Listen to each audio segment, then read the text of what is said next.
bonsoir, peuple de Dieu.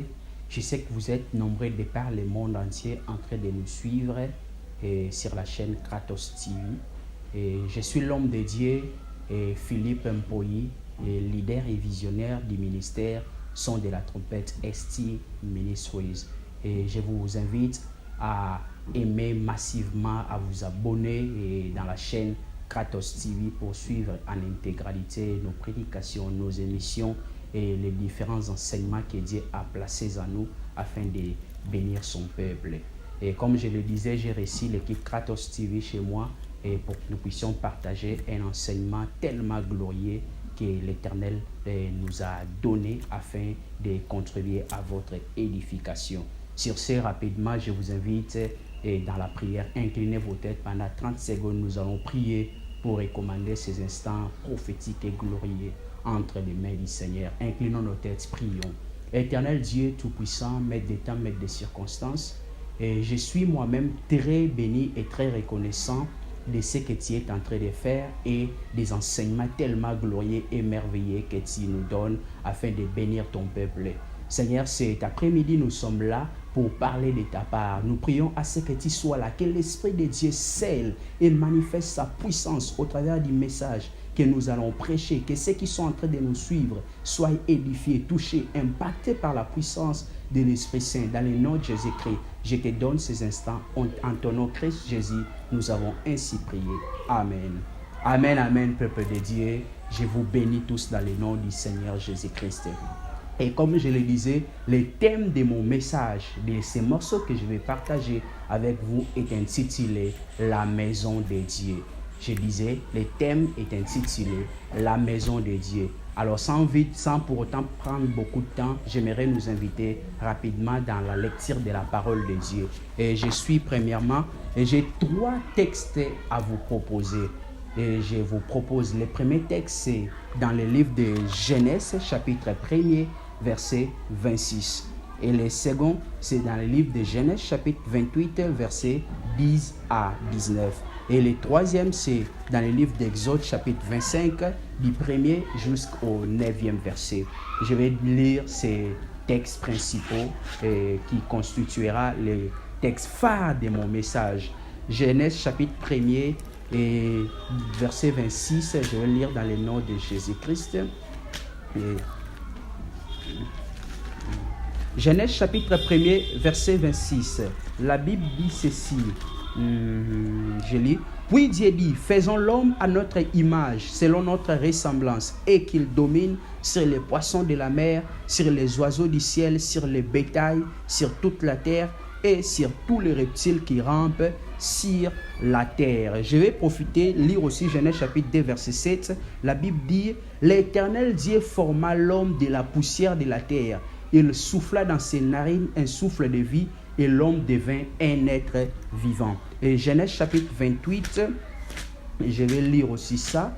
Genèse chapitre 28, Genèse chapitre 28, verset 10 à 19. La Bible dit ceci.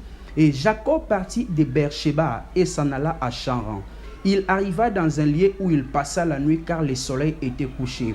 Il y prit une pierre dont il fit son chevet et se coucha dans ce lieu. Verset 12. Il y eut un songe et voici une échelle était appuyée sur la terre et son sommet touchait au ciel. Et voici les anges de Dieu montaient et descendaient par cette échelle. Et voici l'Éternel se tenait au-dessus d'elle. Et il dit, je suis l'Éternel, le Dieu d'Abraham, ton père, et le Dieu d'Isaac. La terre sur laquelle tu es couché, je la donnerai à toi et à ta postérité.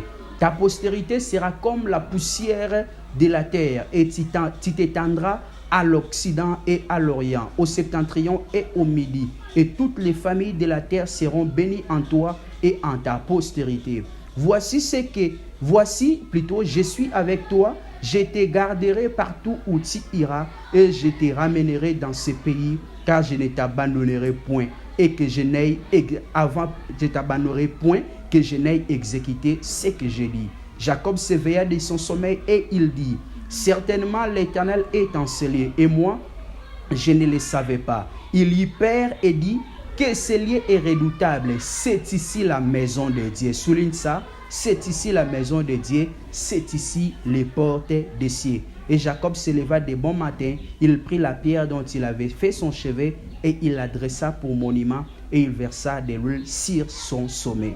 Il donna le nom de Bethel, mais la ville s'appelait auparavant Luz. Dernier texte, Exode chapitre 25. Exode chapitre 25, du 1er jusqu'au 9e. Je vais être bref. Et l'Éternel parla à Moïse et dit, parle aux enfants d'Israël qu'ils m'apportent une offrande. Soulignez, une offrande. Vous recevez pour moi de tout homme qui la fera de bon cœur. Voici ce que vous recevrez en offrande, de l'or, de l'argent, de l'airain, des étoffes. Alors, pour économiser mon temps, je limite là, vous allez continuer à les lire dans vos maisons. Comme je le disais, le thème de cette prédication est intitulé « La maison de Dieu ». La maison de Dieu. Alors, bien aimé, le but de cet enseignement est de montrer au peuple de Dieu que nous sommes et nous formons sur la terre le corps de Christ. Et de ce fait, nous sommes la maison de Dieu. J'aimerais te dire, toi qui es en train de me suivre en ces temps, tu es la maison de Dieu. Tu es la maison de Dieu. Alléluia. Sois béni, sois béni. Alors, nous allons utiliser la Bible pour comprendre ou essayer de définir ce que c'est la maison de Dieu. Alors, partant du texte que nous venons de lire, le premier texte, celui de Genèse, et plutôt celui de Genèse, celui de Genèse, chapitre 28, verset 10 jusqu'à 19. Et j'ai été béni fortement quand j'étais en train de parcourir ces récits bibliques. Alors ça m'a tellement fortifié, j'ai été touché, j'ai été personnellement moi-même édifié. La Bible parle de Jacob. Alors que Jacob venait d'être béni par son père Isaac, son père et sa mère lui envoya à Charan chez son beau-père, chez Laban à Padan Aram, afin qu'il puisse partir là chercher une femme. Mais dans son chemin, pendant qu'il était en train de voyager, et il arriva dans un lieu qu'on nomme Luz. La Bible dit ceci, quand Jacob y arriva, et pendant qu'il y eut une circonstance, la Bible dit, le soleil se coucha. Donc de ce fait, Jacob ne pouvait pas continuer sa marche. Il était obligé à y dormir. Et la Bible dit, pendant que Jacob était en train de dormir la nuit, il prit une pierre qu'il utilisa comme le chevet afin de poser sa tête. Et la Bible dit, pendant que Jacob était au milieu de la nuit, amen, amen, peuple de Dieu. La Bible dit, Jacob, au milieu de la nuit, quand il dormait, il y eut un songe. Et dans ce songe, j'allais dire, Jacob aperçut une échelle qui était placée sur cette terre de Luz. Et cette échelle était parfaitement en contact avec le ciel.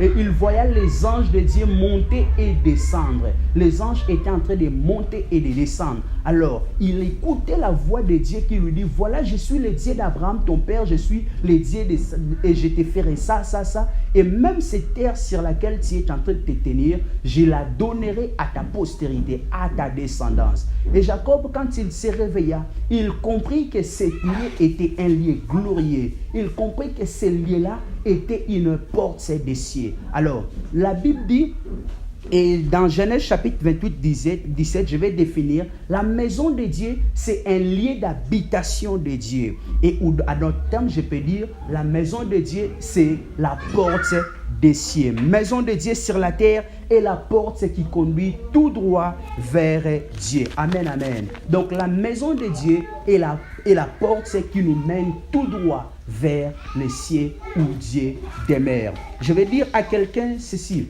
Et quand Jacob y eut la vision, à cause de la profondeur de la vision, Jacob installa et posa un autel. Et désormais, Jacob dit, ce lieu ne sera plus appelé Luz, désormais ce lieu sera appelé Bethel. Or, Bethel vient de la contraction des deux mots hébreux. Bethel vient du mot hébreu Beth et de l'autre mot hébreu El.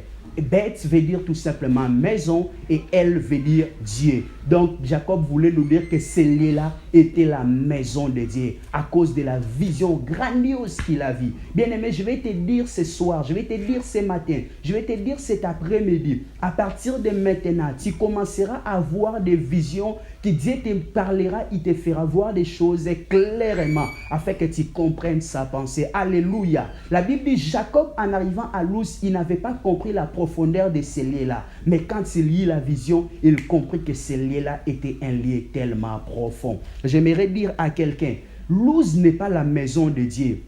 Mais Luz est un point de contact qui nous mène vers Dieu. Alléluia. Parce que Jacob vit l'échelle et les anges montaient et descendaient. Or, les anges n'étaient pas installés dans Luz, les anges étaient installés haut. Les anges étaient installés haut. Seulement à Luz, il y avait l'échelle. C'est que Luz est le point de contact. Luz s'appelle, Jacob l'a nommé maison ou bien porte des cieux. Alléluia. Jacob a compris que dans Luz, il y avait une porte qui conduisait tout droit vers le ciel. C'est ainsi qu'il continua sa marche. Je vais dire à quelqu'un, au départ, il n'avait aucun réflexe. Et après la forte vision, il comprit que ce lieu était la résidence personnelle de Dieu. Luz n'était pas la maison de Dieu, comme je le disais. La maison de Dieu était au ciel, mais c'est à Luz qu'il y avait l'échelle. Or, l'échelle était le point de contact qui mène vers Dieu. Et je vais aller rapidement. Dans Genèse chapitre 1er, verset 26, la Bible dit ceci. Dieu, après qu'il créa le ciel, la terre et tout ce qu'il s'y trouve, il avait besoin de se représenter parce que Dieu était invisible, il était spirituel, il était un Dieu qui demeurait dans l'invisibilité. Mais alors la terre, les cieux et tout ce qu'il créa, les poissons, les bétails et toutes les espèces des animaux étaient physiques. Alors, il devait y avoir une personne physique qui devait gérer ces choses qui étaient physiques. Alors, Dieu a cherché sa représentation. Dieu s'est dit, non, mais je dois voir une représentation de moi sur la terre afin de gérer tout ce que moi j'ai créé. Alors Dieu forma de la poussière, il forma un homme. Et quand il forma l'homme, il dit voilà, j'ai formé un homme. Mais il a fallu que quelque chose d'invisible, quelque chose de spirituel, quelque chose de Dieu descende et que la chose entre dans l'homme afin que l'homme devienne désormais la représentation de Dieu. Et la Bible dit ceci. Et il voulait voir sa domination en fait. Parce que Dieu dit, voilà, il faudra qu'une personne, je crée l'homme afin qu'il domine sur les reptiles, afin qu'il domine sur toutes ces choses, afin qu'il règne. Or, dans le ciel, la personne qui règne, c'est Dieu. Et sur la terre, Dieu avait besoin d'une personne qui devait aussi régner. Alors, je vais te dire ce matin, ce soir ou cet après-midi, selon l'heure à laquelle tu es en train de me suivre, sache une chose, Dieu t'a créé, tu es la représentation de Dieu. Tu es un instrument par lequel Dieu veut dominer sur la terre. Tu es un instrument par lequel Dieu veut imposer son règne sur la terre. Et désormais, peuple de Dieu, enfant de Dieu, toi qui es en train de me suivre, je te dis, tu es la maison de Dieu. Dieu t'a choisi comme instrument. Dieu t'a choisi comme canal. Dieu t'a choisi comme... En fait, cet instrument par lequel il veut passer pour imposer son règne, pour imposer sa gloire. Là où tu es, j'aimerais te dire, tu es un instrument pour la gloire de Dieu. J'aimerais vous donner un exemple. Il suffit aujourd'hui que nous puissions vouloir partir dans la maison du chef de l'État. Avant d'y accéder, avant d'arriver à la maison du chef de l'État, on verra des barrières des policiers, des soldats, pour s'assurer que la maison du chef de l'État est en sécurité. Alors, j'aimerais te dire ceci. Si tu es la maison de Dieu, Dieu va mettre des choses pour te sécuriser. Dieu va mettre ses saints anges pour empêcher à ce que le malheur ne t'atteigne. Tu es en notre sécurité. Le Dieu que nous prions est un bouclier. Et il dit, il donne ses anges à notre service parce qu'il a compris que nous sommes sa maison, d'où il doit assurer notre protection totale, que nous soyons fortement et totalement protégés. Amen, amen.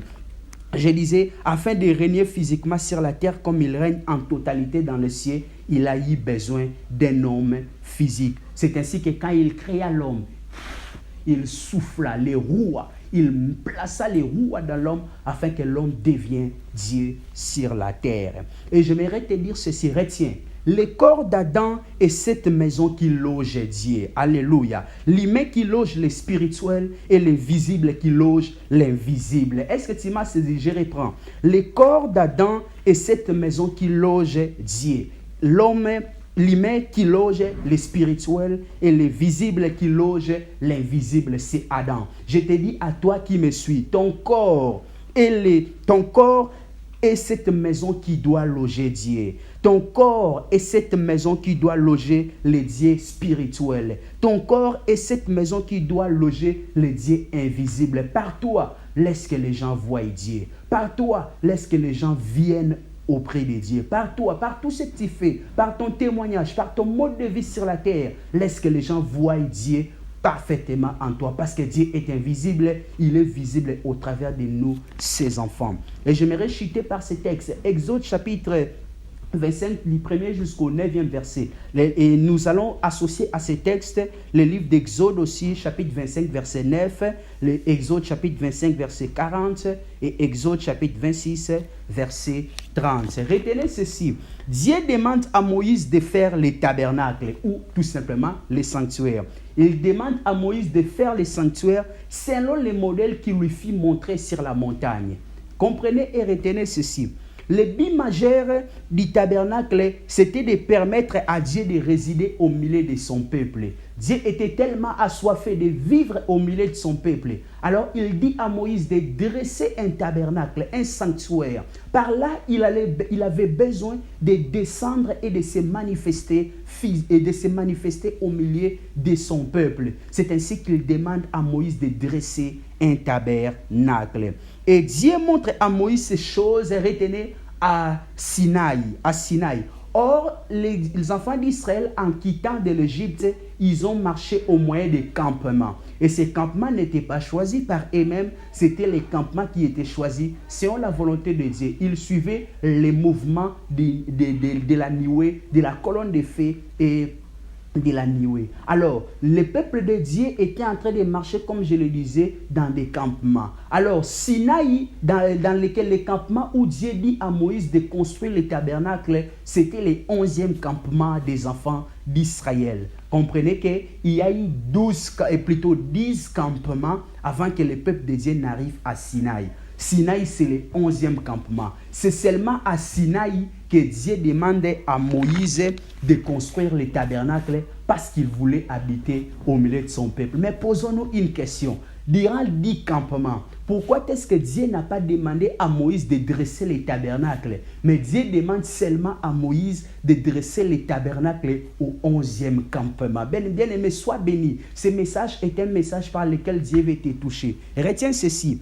Israël qui a marché dans les campements, Dieu n'a jamais demandé qu'il réside au milieu d'eux, seulement au 11e. Pourquoi le 11e? Retiens, les chiffres 10 et les chiffres de la loi de Moïse. Or, pendant la loi de Moïse, Dieu n'a pas pris le plaisir de demeurer ou de descendre au milieu du peuple à cause de la présence du péché. La loi de Moïse n'a pas permis à Dieu, parce que la loi n'a pas apporté le salut, la loi nous a apporté la connaissance du péché. Et à cause du péché, durant les 10 premiers campements, Dieu n'a pas trouvé plaisir de vivre, de se manifester au milieu de son peuple. Comme je le disais, les chiffres 10, c'est les chiffres de la loi. Ok. Alors, les chiffres 10 parlent de la loi de Moïse. Et les chiffres 11 maintenant, je vais les révéler tout au long de mon message. Je vais vous prouver noir sur blanc pourquoi est-ce que Dieu a demandé seulement à Moïse de dresser le tabernacle au 11e campement. Comprenez ceci. Pour dresser ce sanctuaire, Dieu dit à Moïse de demander une offrande. Je vous ai même demandé de le souligner. Dieu demande à Moïse de demander au peuple d'apporter une offrande. Amen, amen. La Bible dit une offrande. Mais ce qui me paraît un peu bizarre, c'est que Dieu demande une offrande, mais quand il commence à décrire l'offrande en question, alors je vais vous montrer. Genèse, Exode chapitre 25, la Bible dit, l'Éternel parle à Moïse et dit, parle aux enfants d'Israël qu'ils m'apportent une offrande. Mais attendez, quand je descends plus loin, la Bible dit, vous la recevez pour moi de tout homme qui les fera de bon cœur. Soulignez de bon cœur. Dans la version d'Arby, il est dit, vous recevrez cette offrande des personnes qui ont la libéralité. Louis II dit les personnes de bon cœur. Et verset 3, la Bible dit, voici ce que vous recevez dès en offrande. Vous recevrez de l'or, de l'argent et de l'airain. Oh là là, on parle d'une offrande, mais ici Dieu demande l'or, l'argent et l'airain. Il demande des étoffes teintes en blé, en pourpre, en cramoisi, du fin lait et du poil de chèvre. Au départ, Dieu demande une offrande, mais plus on descend, on constate et on comprend qu'il ne s'agit pas seulement d'une chose. Dieu demande l'or, l'argent, le rein, des étoffes. Donc, c'est beaucoup d'offrandes. Je vais vous dire ceci. L'offrande qui constitue le tabernacle est une seule offrande, mais dans cette offrande, il y a beaucoup d'autres offrandes. Amen, peuple de Dieu. Il y a une seule offrande qui doit dresser le tabernacle, mais dans cette offrande, il y a beaucoup d'autres offrandes. Alors, c'est-à-dire, si Dieu demande aux enfants d'Israël d'amener les offrandes au 11e campement, c'est-à-dire quoi? Avant le 11e campement, chacun de ces peuples avait cette offrande en sa possession. Amen, amen. Donc le tabernacle n'avait pas encore été dressé, mais c'était la partie du tabernacle qui se retrouvait dans chacun des peuples d'Israël. Alléluia. Parce que l'offrande devait être mise ensemble pour former le tabernacle. C'est que avant qu'on puisse former le tabernacle, c'est que chacun du peuple avait une partie du tabernacle dans sa maison. Amen, amen. Amen, amen, amen, amen, amen. Or, ces offrandes qui devaient construire les tabernacles, et chacun des, disons, comme j'étais en train de le dire, avait une partie du tabernacle. Donc, c'est-à-dire, chacun du peuple avait une partie de l'habitation de Dieu dans sa maison. C'était un temps où les choses étaient tellement éparpillées. Mais Dieu a voulu remettre les choses en ordre. En ce temps où je suis en train de te parler, bien-aimé, Dieu me parle qu'il veut remettre quelque chose en ordre dans ta vie. Alors, écoutez, cette fois-ci, Dieu veut qu'ils mettent leurs offrandes ensemble afin de former seulement un seul corps. Amen, amen. Dieu veut qu'ils mettent leurs offrandes ensemble afin qu'ils forment un seul corps. Et c'est ce corps-là qu'on appelle le tabernacle. Alléluia. C'est-à-dire quoi? Il y avait déjà les tabernacles au milieu du peuple, mais seulement les tabernacles étaient éparpillés, c'était dispersé. Alléluia. Donc chacun détenait une partie en lui. Donc les tabernacles étaient informes. Amen, amen, peuple de Dieu. Amen, amen, peuple de Dieu. Quand la Bible dit dans le livre d'Exode, comme je l'ai dit, Dieu demande aux enfants d'Israël de choisir, de prendre d'offrandes auprès des personnes de bon cœur. Alléluia. Alors je vais essayer un peu de m'envoler dans la révélation. Les gens de bon cœur dont la Bible est en train de faire allusion, ce sont les prophètes de l'Ancienne Alliance. Alléluia. Parce que dans les prophètes de l'Ancienne Alliance, il y avait une partie de la révélation de Jésus-Christ. Mais Christ n'était pas encore manifesté. Donc l'offrande que Dieu est en train de demander aux enfants d'Israël de mettre ensemble, c'est la partie des révélations qui était dans les prophètes de l'Ancienne Alliance. Ésaïe a parlé de Jésus-Christ. Ézéchiel a parlé de Jésus-Christ. David dans les psaumes a parlé de Jésus-Christ. Moïse a parlé de Jésus-Christ. Mais c'était encore dispersé. Il fallait que Christ prenne vie. Il fallait que Christ descende. Donc tous ces prophètes de l'Ancienne Alliance avaient une partie de la révélation, mais c'était encore dispersé. Alléluia. Et comme je le disais, l'Esprit de Dieu et chacun des détenait une partie de la révélation de Jésus-Christ. Amen, amen. Donc l'ensemble des prophètes forment un corps qui est Jésus-Christ. Alléluia. Je vous donne Matthieu chapitre 16, le verset 13. Nous allons lire pour confirmer ce que je suis en train de dire. Matthieu chapitre 16, le verset 13. Je vais lire rapidement. Matthieu chapitre 16, le verset 13. La Bible dit ceci. Retenez. Jésus étant arrivé dans le territoire de Césarée de Philippe, demanda à ses disciples, « Que dit-on que je suis, moi le Fils de l'homme ?» Écoutez la réponse. Ils répondirent, les uns disent que tu es Jean-Baptiste. Or, Jean-Baptiste était un contemporain de Jésus. Jean-Baptiste a vécu pendant la même période que Jésus. Mais pourquoi et comment les gens disent qu'il est Jean-Baptiste? Ah là là. Les autres disent qu'il est Élie, les autres disent qu'il est Jérémie ou l'un des prophètes. Alléluia. Donc, en réalité, Jésus-Christ était la formation. Jésus-Christ était une seule offrande, mais dans Jésus, il y avait tous tous les prophètes, parce que tous ceux dont la Bible a fait allusion ici sont des prophètes. Jean-Baptiste, c'est un prophète. Élie, c'est un prophète. Jérémie, c'est un prophète. Et il ajoute l'un des prophètes. Alléluia. Cela renforce la thèse selon laquelle Jésus-Christ était, donc les corps de Jésus-Christ est l'ensemble de tous les prophètes de l'ancienne alliance. Le tabernacle est une offrande dans laquelle se trouvent plusieurs offrandes. Donc, le tabernacle est l'association de tous les prophètes qui forment un seul corps en Jésus-Christ. Donc, le tabernacle bien-aimé parle de Jésus-Christ qui est une offrande parfaite, mais qui, lui, est composé de tous les prophètes de l'ancienne alliance. Bien-aimé, écoutez, le tabernacle a permis au Dieu invisible d'être visible, c'est-à-dire le tabernacle a permis au Dieu visible de descendre au milieu des hommes. Donc, c'est le corps de Jésus-Christ qui a permis à Dieu invisible de se manifester au milieu de la terre. Aujourd'hui, le corps de Jésus-Christ sur la terre, c'est l'Église. Alléluia. Bien-aimé, j'aimerais dire à quelqu'un, j'aimerais dire à toi, à nous qui formons Église, nous sommes l'Église et nous sommes la maison de Dieu. Et les chiffres disent, comme je le disais, les chiffres de la loi et le 11e campement par les 10 années de grâce. Alléluia. Le 11e campement par les 10 années de grâce où Dieu vient habiter parmi les hommes. Emmanuel. La Bible dit, un fils vous est né, un fils vous est donné. On l'appellera Emmanuel. Emmanuel, c'est la représentation du Dieu invisible. Emmanuel, c'est la visibilité de Dieu. Emmanuel, c'est Jésus-Christ. Par Emmanuel, Dieu vient habiter parmi les hommes. Et la maison de Dieu est accompli aujourd'hui. Le désir de Dieu d'habiter parmi les peuples, parmi les hommes, est accompli en Jésus-Christ, qui est la vraie maison de Dieu. Today, le corps de Jésus-Christ, c'est l'Église. Et l'Église est la maison de Dieu sur la terre. Là où tu me suis, bien-aimé, j'aimerais te dire que tu es la maison de Dieu. Là où tu es, bien-aimé, en cet instant, en cette occasion, j'aimerais te préciser, tu es la maison de Dieu. Si Christ est Emmanuel, la présence de Dieu parmi les hommes, nous aussi, l'Église, nous constituons et nous formons Christ au milieu de nous, et de ce fait, Dieu doit habiter parmi nous parce que nous sommes dans la maison de Dieu. Écoute, je vais déclarer ceci. Dans la maison de Dieu, il n'y a pas de maladie. S'il y a une maladie dans ton corps pendant que je prie, pendant que je prêche, je dis cette maladie doit être délogée parce que tu es la maison de Dieu. S'il y a quelque chose qui ne marche pas, ça doit marcher maintenant parce que tu es la maison de Dieu.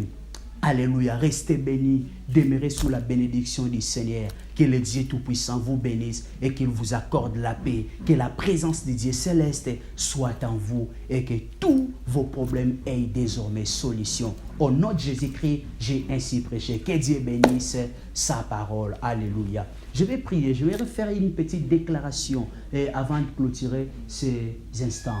Éternel Dieu, prie avec moi. Éternel Dieu Tout-Puissant, je te bénis, je t'élève et je t'exalte parce que tu as permis à ce que nous puissions prêcher ce matin. Tu as permis à ce que ces peuples comprennent qu'ils sont la maison de Dieu. J'aimerais que partout où ils sont, qu'ils manifestent Dieu. Partout dans leur maison, dans leurs familles respectives, qu'ils manifestent dans leurs entreprises, dans leurs bureaux, dans leurs auditoires, dans leurs écoles, dans leurs entourages, qu'ils manifestent Dieu. Que Dieu soit réel au milieu d'eux. Que Dieu se manifeste pleinement, avec puissance, avec autorité, avec toute sa gloire, afin que nos problèmes, nos maladies, tout ce qui nous tourmente, ait désormais solution. Dans le nom puissant de Jésus-Christ, nous avons ainsi prié. Amen. Soyez bénis, peuple de Dieu. J'aimerais vous dire, comme je l'avais dit au début de mon message, si vous voulez suivre l'intégralité de mon message, de mes enseignements et d'autres prédications